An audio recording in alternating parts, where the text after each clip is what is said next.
नमस्कार. Top news मराठीच्या खास तुमच्या माहितीसाठी या विशेष कार्यक्रमात मी माधुरी आपले स्वागत करते. जमीन मग ती शेतजमीन असो की बिगर शेतजमीन, जमिनीच्या मुद्द्यावरून वादविवाद होत असल्याचं नेहमी समोर येतं. इतकंच काय, तर याच मुद्द्यावरून राज्यभरात लाखो खटले प्रलंबितही आहेत. बऱ्याचदा तर असं होतं की जमीन कसणारा एक, पण प्रत्यक्षात मालक मात्र दुसराच निघतो. त्यामुळे मग जमिनीच्या मालकी हक्काविषयी वाद निर्माण झाल्यास आणि संबंधित जमीन ही आपल्याच मालकीची आहे हे सिद्ध करण्यासाठी जमिनी संबंधीचे काही पुरावे कायमस्वरूपी जतन करून ठेवणं गरजेचं असतं. हे पुरावे नेमके कोणते आहेत, याचीच माहिती आज आपण जाणून घेणार आहोत. खरेदी खत. जमीन खरेदी विक्रीच्या व्यवहारात जमिनीची मूळ मालकी सिद्ध करण्यासाठी एक कागद अवश्य पाहिला जातो, तो म्हणजे खरेदी खत. खरेदी खत म्हणजे जमिनीच्या मालकी हक्काचा प्रथम पुरावा समजला जातो. यावर जमिनीचा व्यवहार किती तारखेला, कोणत्या दोन व्यक्तींमध्ये, किती क्षेत्रावर आणि किती रुपयांना झाला याची सविस्तर माहिती असते. खरेदी खत झालं की ती माहिती फेरफारवर लागते आणि मग 7/12 उतार्यावर नवीन मालकाची नोंद होते. पुढचा महत्वाचा पुरावा तो म्हणजे 7/12 उतारा. शेतजमिनीचा 7/12 उतारा हा जमिनीच्या मालकी हक्काचा सगळ्यात महत्त्वाचा उतारा आहे. गाव नमुना 7 मध्ये शेतकऱ्याकडे किती जमीन आहे, त्याचा किती जमिनीवर अधिकार आहे हे नमूद केलेलं असतं. 7/12 उतार्यावर भूधारणा पद्धत नमूद केलेली असते. यावरून जमिनीचा खरा मालक कोण याची ओळख पटण्यास मदत होते. भोगवटादार वर्ग 1 या पद्धतीमध्ये अशा जमिनी येतात ज्यांचं हस्तांतरण करण्यावर शासनाचे निर्बंध नसतात. शेतकरीच या जमिनीचा मालक असतो. भोगवटादार वर्ग 2 मधील जमिनींचं हस्तांतरण करण्यावर शासनाचे निर्बंध आहेत. सरकारी अधिकाऱ्यांच्या परवानगीशिवाय या जमिनींचं हस्तांतरण होत नाही. तिसऱ्या प्रकारच्या जमिनी सरकार या प्रवर्गामध्ये मोडतात.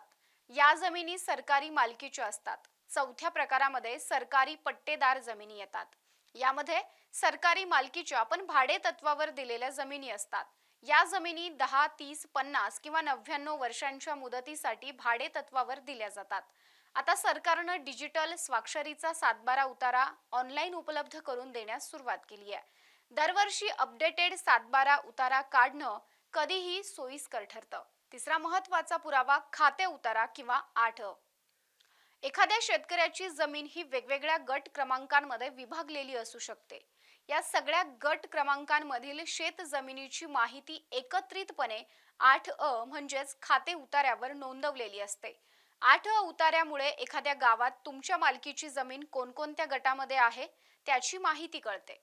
त्यामुळे जमिनीच्या मालकी हक्कासाठी 8 चा उतारा महत्त्वाचा दस्तऐवज मानला जातो. महाराष्ट्र सरकारच्या महसूल विभागानं 1 ऑगस्ट 2020 पासून डिजिटल स्वाक्षरीचा 8 उपलब्ध करून दिला आहे.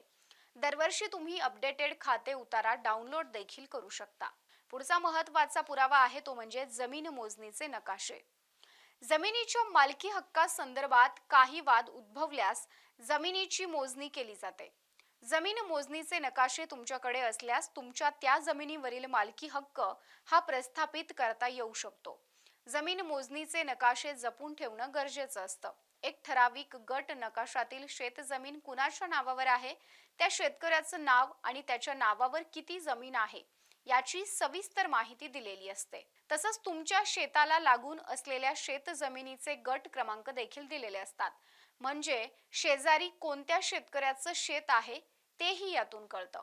पुढचा महत्त्वाचा पुरावा आहे तो म्हणजे जमीन महसुलाच्या पावत्या. दरवर्षी जमिनीचा महसूल भरल्यानंतर तलाठ्यांमार्फत दिली जाणारी पावती जमिनीच्या मालकी हक्काबाबत महत्त्वाचा पुरावा ठरू शकतो. या पावत्या एका फाईलमध्ये सांभाळून ठेवल्यास वेळप्रसंगी त्याचा पुरावा म्हणून वापर करता येऊ शकतो. आणि महत्त्वाचा पुढचा पुरावा आहे तो म्हणजे जमिनी संबंधीचे पूर्वीचे खटले. एखादी जमीन तुमच्या मालकीची असेल आणि या जमिनीबाबत पूर्वी कोणतीही केस किंवा खटला चालला असेल तर अशा केसची कागदपत्र, त्यातील जबाबाच्या प्रती, निकालपत्र आदी कागदपत्र जपून ठेवली पाहिजेत. याचाही वापर जमिनीवर मालकी हक्काचा दावा करण्यासाठी करता येऊ शकतो. आणि शेवटचा आणि तितकाच महत्त्वाचा पुरावा आहे तो म्हणजे प्रॉपर्टी कार्ड. बिगर शेती जमिनीवर तुमची मालमत्ता असेल तर त्याच्या मालकी हक्काविषयी जागरूक राहणं आवश्यक असतं. बिगर शेती जमिनीवर मालमत्तेच्या हक्काविषयी माहिती सांगणारा सरकारी कागद म्हणजे प्रॉपर्टी कार्ड. ज्या पद्धतीनं सातबारा उतार्यावर एखाद्या व्यक्तीच्या मालकीची शेतजमीन किती आहे याची माहिती दिलेली असते, अगदी त्याचप्रमाणे एखाद्या व्यक्तीच्या नावानं किती बिगर शेतजमीन आहे याची माहिती प्रॉपर्टी कार्डवर दिलेली असते.